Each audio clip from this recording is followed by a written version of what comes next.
I blinked and 10 years passed. 10 years of saying one day I'll start painting with oils, but never getting to.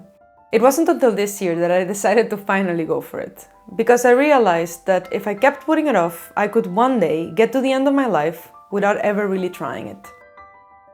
And I would deeply regret that. I say that because my art has always been the one thing that I'll get to one day, after this or that project, when things slow down, when I'm older. But the years keep passing and the time never feels right. And then I realized that the reason why I'm not starting had nothing to do with timing. I just needed to start, while feeling unsure and scared.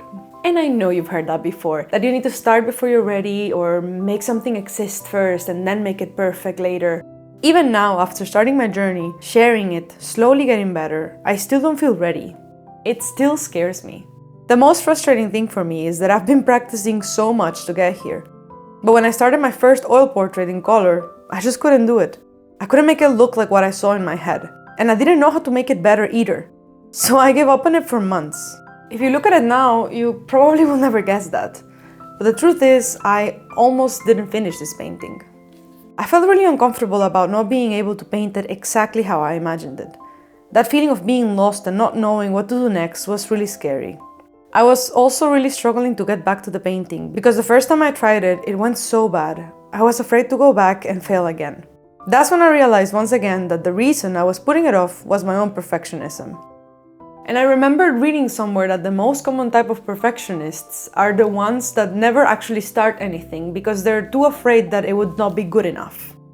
I think we procrastinate the things we want the most because we're afraid they won't be as good as we think they should be. We're afraid of being seen trying, of being seen learning and slowly improving. Because it's uncomfortable. Nobody wants to be seen struggling and trying. We all want to be effortlessly good at the things we like from the first try. But that's just not how life works. And a wise dog once said, "Dude, sucking at something is the first step towards being sorta good at something." And dude, I know, but that's easier said than done. Because it's scary to be seen while you're still figuring it out, while you're trying and failing and slowly getting better. I think that's the part that no one really tells you about, that trying takes courage to do, but also to be seen doing.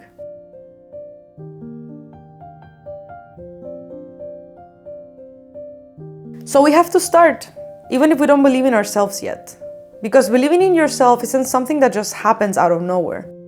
It's a feeling that starts growing once you actually begin.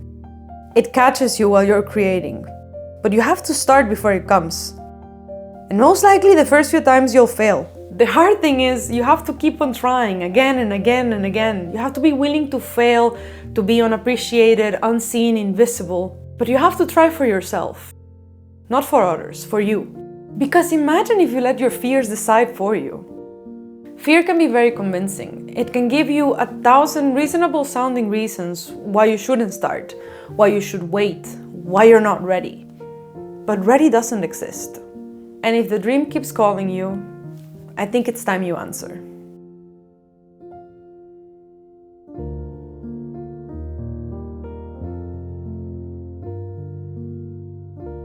I want to keep pushing through the uncomfortable. I want to keep my fears from stopping me. I want to let go of my expectations and just live my life with the goal of actually living it. Showing up even when it's hard or scary or uncertain, because a life spent trying isn't a life wasted. And even if I fail, I want to keep trying, because the only way you truly lose is when you stop showing up, when you let fear make the decisions for you. I'm still scared because following my dreams is scary, but I'd rather have hope and let it guide me. But it has to be a stubborn, blind hope that I get to live the life in the way I want to, that I deserve everything that I'm reaching for, and that all that I have to do is keep showing up.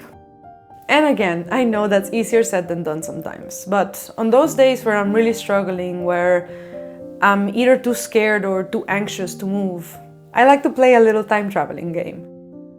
I close my eyes and I imagine myself as an old lady, in my art studio, surrounded by paintings I've made and feel proud of. In this life, everything has worked out for me. I'm happy and accomplished. And for this game, that old lady gets to travel back for only one day, right back to this moment, into this body, this age, this point in time. And she gets to live in my body today, knowing that it all worked out. How would I spend that day if I knew for a fact that it all worked out? Would I let my fear control me? Would I wait until I feel ready? Or would I finally pick up my brushes without any pressure and finally just have fun? This game always makes me feel a bit lighter. Because here's the thing, perfectionism and comparison will steal the joy from following your dreams if you let it. They'll convince you that you're way too behind in life, too late, too whatever to even begin. And if you've ever felt like that, I've made this video talking exactly about that feeling. Because I promise you, you're not behind in life, and it's never too late to try.